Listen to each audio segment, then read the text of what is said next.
Hi everyone, it's Lorraine here from Lilia Sewing Designs. Today I'm going to show you how to do the zigzag slip stitch join with these two squares. So you want both pieces of your work right sides up with the two sides that you want to seam together lining up, and then you want to place your hook through your first stitch of the row. In this case I have a chain 2 in the corner, so I'm working into that second chain. Then take your yarn, create a slip stitch, and then place the yarn on your hook, pull the loop through that stitch or chain, and make sure that the knot stays at the back of your work. Now you're going to pick up your next square and we're going to work into the corresponding stitch, so the corresponding chain on this one. When we work on this second square, we're working from front to back through each stitch. So it can help just to get started. Find that chain that you're going to work into, turn it round, place your hook through the stitch, just a bit of fiddly with it being a chain, go through both loops like that, and then turn your square back around so you're ready to go.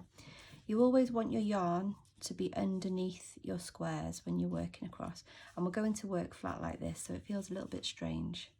My knot's just come through there, so pull that knot back through to the back. Okay, and then we're just going to do a slip stitch through there. It's a bit tight to start, there we go.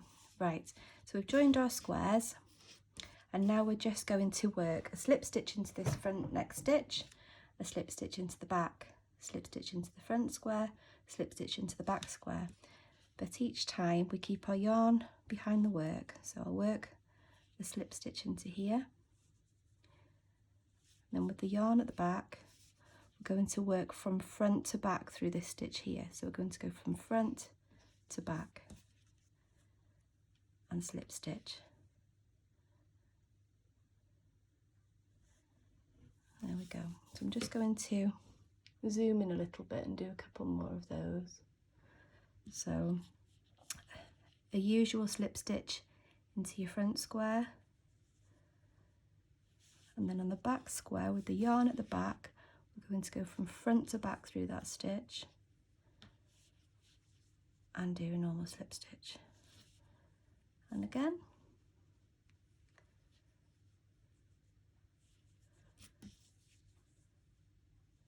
Front to back through this one. So it is a little bit awkward, but it creates a really nice zigzag effect, which is quite textured. I thought it'd be nice for these squares because you've got the raised leaf in the centre, so it gives that raised texture on the seam. Just do one more and then I can show you how it looks. There we go. I'll probably look really awkward because I'm trying to do it so that you can actually see what I'm doing. If I move the hook out there, you can see it creates a really nice texture. If I show you squares that I've already created, that one's nice and clear.